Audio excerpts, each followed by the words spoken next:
Hello learners, I am Dr. Aparna Samudra from the Department of Economics, RTM Nagpur University, Nagpur. Today, in this lecture, we will be talking about the relationship between economic development and the environment. First, we will differentiate or understand that how growth and development are different. Then, we'll understand the relationship between economic development, environment and environmental quality. And then we'll understand that how environmental policy choice should be done by developing countries. So let us have a look at what is economic growth and what is economic development. Growth basically refers to increase in the aggregate level of output. So if the total GDP of a country is increasing, we say that economic growth has taken place. Development, on the other hand, means an increase in per capita output. That is the per head person getting more than earlier? Economic growth basically is talking about increase in economic activity without any underlying change in the fundamental economic structure and institutions of a country. So even though the GDP is increasing, but if the social sector performance has not improved, we will not term it as economic development. So growth is just focusing on the increase in the economic activity, whereas development says that along with growth, are we able to give better quality of life to the people? Are we able to improve their health quality? Are we able to improve the educational outcomes? Then we will call it as economic development. So, development includes a wider set of technological, institutional, and social transformations. So, growth is just about increasing GDP, whereas development is about the type of quality of life, the type of institutional sectors, transformations, social transformations, and technological transformations that are happening in that country. Now, there is a very important relationship between economic growth and environmental quality. See, there are two sets of countries we divide generally. One are called as developed nations, which are the industrialized nations, and other set is the developing nations. Whenever we talk about growth and development and environmental quality, both the groups have a different view and a different approach towards environmental quality.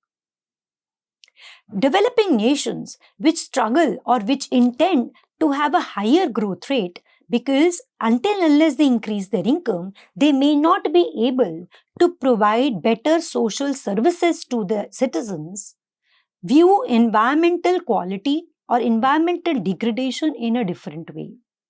Whereas the industrialized or the developed nations which have already achieved that level of social transformation, they will look at environmental degradation in a different manner. Therefore, because the goalpost changes, the view towards environmental quality also changes. It is also seen that developing countries which have a lower level of income, for them, there is always a fight for financial resources between the projects which will increase the economic growth and the projects which are talking about environment. Hence, there is a different static view or a trade-off between environmental quality and marketable output. By marketable output, we mean the level of output which is going in the market for the purpose of selling. So this graph, if you see, is explaining the trade-off by way of a production possibility curve. So if A is the production possibility curve of the developed country, which is of course a higher production possibility curve because it can produce more.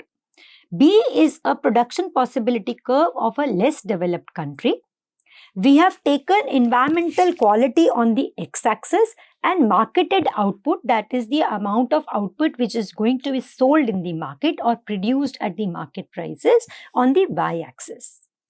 Now, what do we see here is already the lesser developed countries, they are able to produce less compared to the developed nations. So, if they want to produce the same level of marketable output, that is C1, for production of C1, the kind of environmental quality the developed nation have is E1, which is definitely higher than the environmental quality which is lower for developed nations.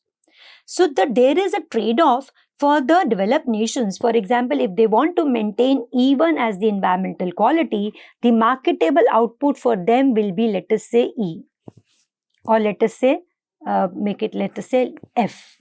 So when the marketable output is less, there is a trade-off for them. Should they have better environmental quality, the same as what the developed nations have, or should they have a higher marketable output? So this static trade-off is telling us that maybe the developed nations are saying that developed nations can achieve a higher level of marketable output with better environmental quality because the resources are already available. In case of a lesser developed country, if they want to achieve the same level of marketable output or the same level of growth, they will have to sacrifice on the environmental quality. Or in other words, this static view says that the environment quality and marketable output, they are substitutes to each other. We cannot have more of both.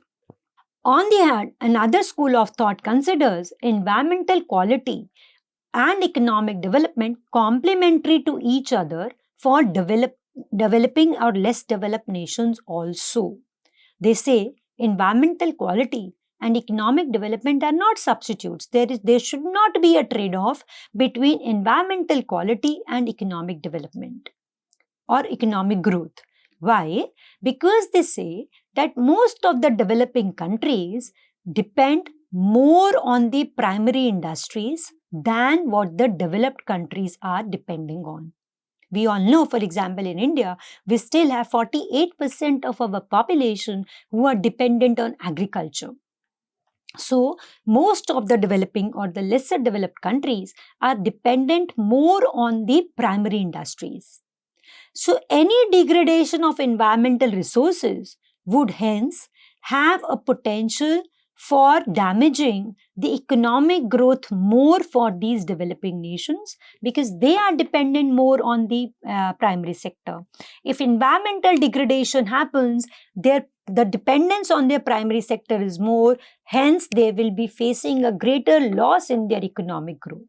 So, they talk about sustainable development for these countries. So, they say that the normal expectation is that the development would shift the production possibility curve outward. So, when the economies grow, they will become less dependent on natural resources and less polluting technology. And this shift in PPC will always improve the potential trade-off between marketed output and environment quality. So what this view says is that when we have sustainable growth, then only, and particularly the lesser developed countries should focus more on sustainable growth because they are depending more on the primary industries than what the developing industries are talking about. However, when we talk about sustainability, many times this does not happen because the developing nations are pursuing short-run goals and they use more of their resources, which leads to irreversible damage to their economies. So, this school of thought says that instead of focusing on short-term economic growth and having a trade-off between environmental quality and marketable outputs, have a longer perspective of having a sustainable growth. Now, coming to environmental degradation in developing countries and what are their causes. 3 major causes are identified. One is poverty, other is population, and then it is urbanization. It would not be wrong to say that poverty and population both are very, very closely related to each other. Let us first have a look at the first factor, which causes environmental degradation more in the developing nations, that is poverty. Poverty creates a cycle where environmental degradation increases poverty and poverty further leads to environmental harm. That is, it is a vicious cycle which is being created. Why this happens is because there is a lack of resources for sustainable practices. Poor depend more on natural resources for their survival. So when more poverty is there, they instead of and they do not have access to good technology because they cannot afford to. So because they lack resources, so they do not adopt any sustainable practices. They over rely on natural resources, which leads to deforestation many times for the purpose of fuel. And not only this, the poverty stricken areas often lack proper waste management infrastructure. So, lack of economic resources leads to poverty. Poverty further leads to environmental degradation because they cannot afford these new technologies. They do not have access to sustainable practices and they cannot or they do not know how to manage these waste which they have generated. The second issue, which leads to the problem of environmental degradation in developing countries, is population. Population growth is a major source of environmental degradation because when it exceeds the threshold limits of the support system. We all might be aware of the Malthus theory of population growth, where he says that the population increases at a geometric progression, whereas agriculture production increases in an arithmetic progression. So there will come a time which we call as Malthus catastrophe, that the survival of the people will become difficult because agriculture will be unable to produce the amount of food which is required for this growing population. So once this happens, it leads to a major environmental degradation in looking for more and more agriculture production. There is a formula which says that total environmental impact is equal to environmental impact per person into the number of people. So if the number of people or the population increases, definitely the environmental impact will be manifold. When population growth is unchecked, it leads to increased demand of resources. It puts pressure on the land and water resources because the population is more, but the land and available water resources are the same. So it puts increased pressure. Not only this, it leads to higher waste generation and pollution, as we see many times in the urban areas. When we see these clusters of slum areas, what is happening there? It's small area, many people are living, leads to the problem of sanitation, leads to the problem of public health. We have seen that how when the COVID outbreak happened, how particularly in the slum areas, that outbreak was more pronounced because there were lack of proper sanitation facilities. There were a lack or they put a lack of proper waste generation was not there. So high waste generation is also an issue of pollution. We see the landfills, for example, in nearby Delhi, how we have seen that how in landfills the fire takes place and then again it leads to hazardous air pollution. So higher waste generation is there, higher water pollution is there, higher air pollution is there because more number of people require more number of resources. Resources being limited, it puts pressure on the existing resources, which creates a cycle of environmental degradation. So this diagram is basically showing a vicious circle between environment, poverty and population. Population and poverty are very, very interrelated to each other. What happens is when people are poor, they tend to have more children. One, because they feel that the mortality of the child will be more. Also, They do not have access to proper population control methods, and they also see children as a way of earning income for them.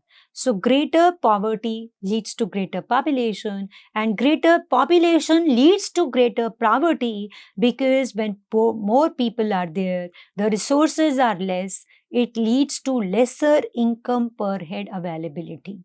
So it leads to poverty. Population leads to poverty, and poverty leads to population. Not only this, environment is also related to poverty. As we have just seen, poor people do not have access to good sustainable practices. Therefore, the environmental degradation is more. They rely more on natural resources, more deforestation is there, waste management practices are not proper, so they have an impact on environment. A poor environment will lead to poverty because their health will not be okay. They will not have good access to clean air and water, which will further aggravate their health problems. Similarly, population and environment are also related to each other. Now, just let me give you example once again what I've explained, how poverty and population are related. More children are needed by poor people because they want to compensate on high mortality. Not only that, to help in domestic tasks and cultivation. Also, lack of education plays against family planning. Women's status amongst the poor is also very low, and it forbids them to access to education. Also, unemployment and low incomes are there. We have seen that how in agriculture sector, particularly in India, there is a lot of disguised unemployment, or the real wages are stagnated for agriculture workers. There is a division of property amongst several children, which leads to fragmentation of land holdings. Smaller land holdings would mean lesser agriculture productivity and bad agricultural practices, and it also leads to overburden of health and social services. Similarly, population and environment are related because it puts pressure on the marginal land, leads to overexploitation of resources and deforestation. More population would mean more soil erosion. Soil erosion will lead to floods. Not only this, in pursuit of having more and more agriculture, more people, because we need more, we have more mouths to feed, it leads to increased use of fertilizers, pesticides and water.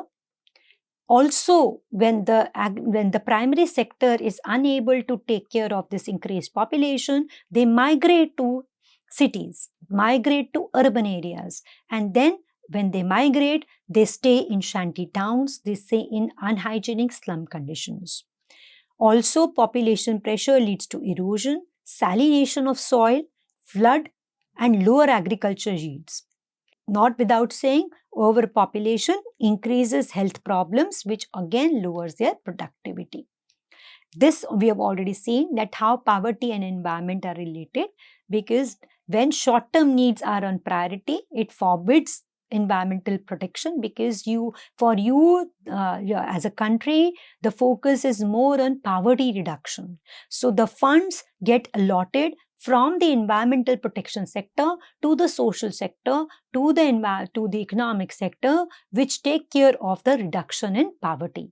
So in such case, the development wins over environmental issues. Another cause of environmental degradation with economic development is urbanization. What is urbanization? Urbanization refers to increasing population in the urban areas as people migrate from rural areas for better opportunities.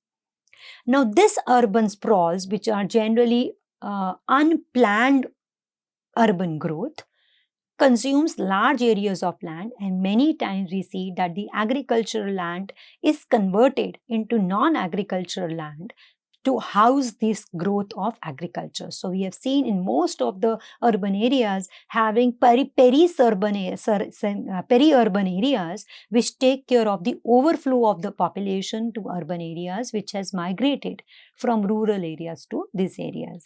This leads to habitat destruction and loss of agricultural land.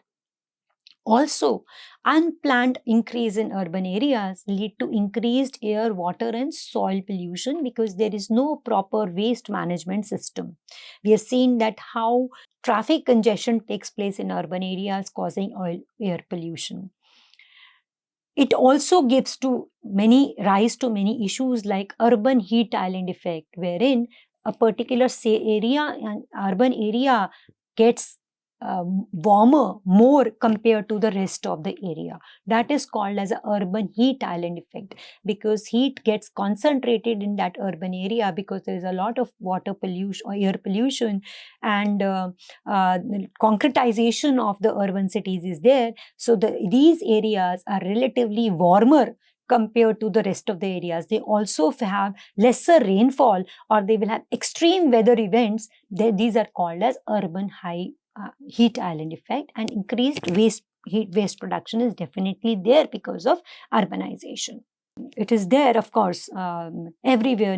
Everyone knows, and it is well documented that in developing countries, we see that the problem of, along with economic development, the problem of environment is there. But we need to correct it. So when we try to correct it, the developing nations have a lot of environmental policy choices. The first is willingness to pay. As we have seen earlier in the lectures, that one way of knowing that what is the, how we can reduce the pollution is by asking people how much are they willing to pay for environmental improvement. However, in case of developing nations, this willingness to pay will be modest compared to the environmental damages, because these people have lesser incomes, and they do not, for them, increasing their income, increasing their health, improving their education and paying for it is the first priority compared to paying for the correction of the environmental damage. So they will not be willing to pay a lot of money. Also, we see in developing nations there is a rising income inequality. So income distribution is skewed. It should not be that if the developing nation is having a willingness to pay policy to improve the environmental conditions, they tax poorer the same way as they are taxing the rich, because the highly income distribution skewness may lead to a greater impact on the poor of this environmental tax or environmental cess more than the rich. Therefore, more emphasis should be on the lost productivity in long term, rather than talking about how this willingness to pay will create a tax revenue for the governments. The second is reducing environmental disincentive. One more environmental policy choice which the developing countries have is to reduce the environmental disincentive. For example, the current policy of giving subsidies to the agriculture for using fertilizers or for using irrigation water is a policy which is very detrimental to the environment.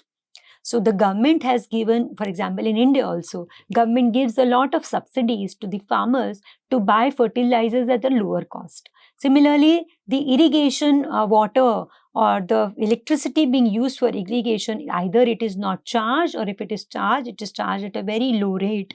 So what happens because of this is that there is excessive use of fertilizers as well as excessive use of water. So if this current policy is altered, which is having an impact on environment negatively, then this will lead to a better way of better way of improving the environment. So reducing those incentives which are by way of economy, it may be appearing good, but by way of environment, they are not so good. So that is one way of having a policy. Another choice which we have is designing proper property rights. We know that in common property rights, we've already talked about that environment, water, they're all common properties. So when these rights are not vested properly on some institution, there is a tragedy of commons which happens where everybody wants to use the resource without actually taking care of it. So secure property rights, for example, overfishing can be avoided by giving proper property rights to the community. So that is another policy choice which the developing nations have. Now, let me give you two very important, very interesting case studies where the vicious circle of poverty, environment, population has turned into a virtuous cycle of poverty, environment, and population. We have just seen earlier that how poverty leads to environment damage and how environmental damage then leads to poverty. So, let me give you two very interesting case studies where this vicious cycle has been overturned to become a virtuous cycle. Two cases I'm getting you, and both of them are from the Maharashtra. One is Hivare Bazar and other is Ralegaon Siddhi. They are known for the significant achievements in environmental restoration and poverty alleviation both. So the cycle which we have seen, that poverty leads to environmental degradation and environmental degradation leads to poverty, they have reversed this cycle where they have reduced poverty and they have also improved the environment. These two cases are very significant because they are significantly sustainable models of rural development, and they also demonstrate the power of community-led initiatives. It is not always that we as developing countries have to rely on the government to do something for us. If we have a good community-led development initiatives, we can as people achieve the case of environmental improvement. Now, when we talk about Ralegaon Siddhi, we must have heard, all of you must have heard of Anna Hazare. He was the leader of this movement. It started in 1975 when this area, Ralegaon Siddhi, which is in Maharashtra, it was a drought prone area with recurring droughts. Now, when the droughts were there, the family were generally poor because they were not able to have sufficient income for the people. So this led to alcoholism, gundaism and vandalism. That is, the society was facing such social problems because of poverty. Because of recurring doubts, severe poverty was there and many families were under heavy debt. There were poor agricultural production practices were followed, health was poor, infrastructure was also not very good. These people, because of poverty, they neglected education, and there were minimum educational facility available in this area. And of course, there were certain social issues which included untouchability and caste discrimination. Anna Hazare took up this cause when he came back after fighting a war. When he came back to his town and he saw this situation, he took up this initiative by contributing himself into the cause, staying in a temple and letting people know that whatever he is doing for the community. The first development initiative which this community took up was for water conservation, because this area was fighting with drought. So they constructed check dams and deepened the wells. This particular development initiative was based on Gandhian principle because Anna Hazare himself was a Gandhian. It stressed on personal morality as well as social morality. It talked about abstaining from alcohol, cigarettes, and non-vegetarian foods. It talked about Shramdan, that is voluntary labor to reduce project cost. Otherwise, if you are paying the people, the project cost increases. So if they wanted to make those check dams or they wanted to deepen the villages, they needed man hours. So they talked about Shramdan. And not only it led to lower cost of production, it fostered a sense of ownership amongst villages because they felt that these dams and this infrastructure work has been done by us. Then it was leadership and the collective action of Anna Hazare which encouraged community participation and honesty in implementing the various schemes. The second case study is of Hivare Bazar, and the leader is Popat Rao Pawar. The problems were in 1918-1990, the problem started. Hivare Bazar is again a town or a village in Maharashtra. This village, this area had semi-arid conditions with a lot of depletion of the natural assets. There was deforestation, there were droughts, unproductive land was there, which was ruined by traditional water storage systems, and only 20% of the land was cultivated. So they were not only the economic issues and the environmental issues, there were social issues as well, which included alcohol addiction and gambling. So if you see, the common point in both of them were that when there is environmental degradation and the people who are dependent on agriculture, when they are unable to get sufficient agriculture income, they resort to wrong practices of alcoholism and vandalism and gundaism, because that is what they take recourse to. Then Popat Pawar, he, inspired by Ralegaon Siddhi, they focused on watershed development to conserve water. 5-year plan, the village prepared its own integrated model of water conservation. It was a community-led development altogether. They had this Adarsh Gram Gaon Yojana, where they applied for state government scheme based on 5 principles: ban on liquor, ban on cutting trees, ban on free grazing, family planning, and again Shramdan. So based on these 5 principles, they applied for a Adarsh Gaon Yojana, and which was given to them.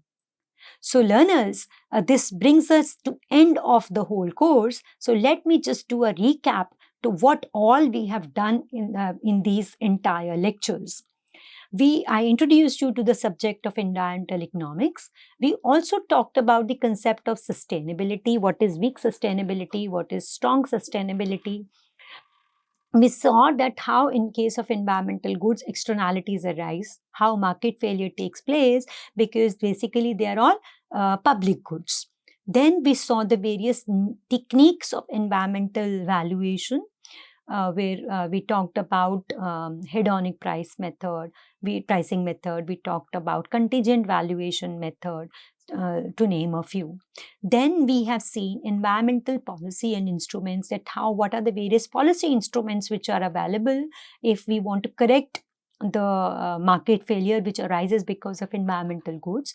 We saw that how environmental policies can be evaluated, designed, and then we talked about the various agreements and policy instruments, not only in India, across international agreements we talked about. And later on in this lecture, we saw that how poverty, population, environment, they are related to each other, and they create a lot of challenge for the developing nations when they have to make a choice between whether they want economic development or whether they want to save environment. And there we saw it is the case of the sustainable development which needs to be encouraged more. So I hope this has been a very interesting journey for you, because for me it has been quite an inspiring journey, where as a person of economics, but now I myself have become aware about how environment is equally important whenever we design environmental policies or economic policies. So this is it from my side. Thank you very much for your patient listening. Thank you once again. Thank